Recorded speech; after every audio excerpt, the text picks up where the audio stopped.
తను ఏమి ప్రార్థించిందో చెప్పలేదు. ఆమె అతనితో అనగా యాజకునితో, నీ సేవకురాలైన నేను నీ దృష్టికి కృప నొందుదునుగాక అనెను. అటు తర్వాత ఆ స్త్రీ తన దారిని వెళ్ళిపోయింది.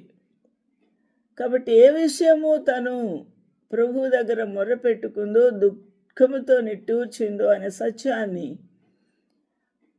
ఆమె అనగా హన్నా ఏలి యాజకునికి తెలియచేయలేదు. నీ దృష్టికి కృప నొందుదునుగాక అని యాజకుడు దీవించిన విధానాన్ని బట్టి యెహోవా నీ మనవి ఆలకించి నీకు దయచేయునుగాక అని ఆయన ఆలకించి ఈ విధంగా ఆమెను దీవించిన విధానాన్ని బట్టి ఆమె సంతోషంగా నీ దృష్టికి నేను కృప నొందుదునుగాక అని చెప్పింది. కాబట్టి అప్పటి నుండి ఆమె దుఃఖముఖిగా ఉండుట మానివేసింది. భోజనము చేయుట మొదలుపెట్టింది.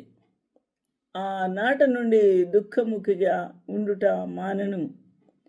దేవుని సన్నిధిలో మనము ఏ విషయమును బట్టి అయినను మూలిగినప్పుడు, వేదనతో ప్రభు పాదాలు పట్టుకున్నప్పుడు మనకు ఖచ్చితమైన ఒక నిశ్చయత కలుగుతుంది.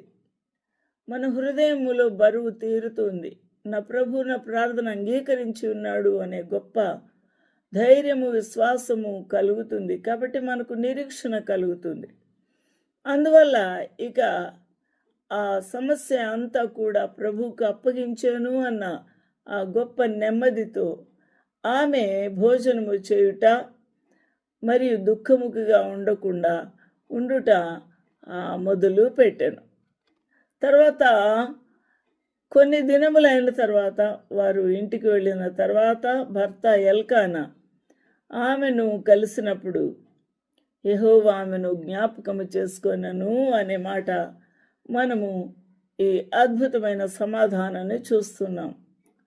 మన మనవి ఆలకించడానికి కొన్నిసార్లు కొన్ని దినములు పట్టవచ్చు, కొన్ని రోజులు పట్టవచ్చు, కొన్ని నెలలు పట్టవచ్చు, సంవత్సరాలే పట్టవచ్చు.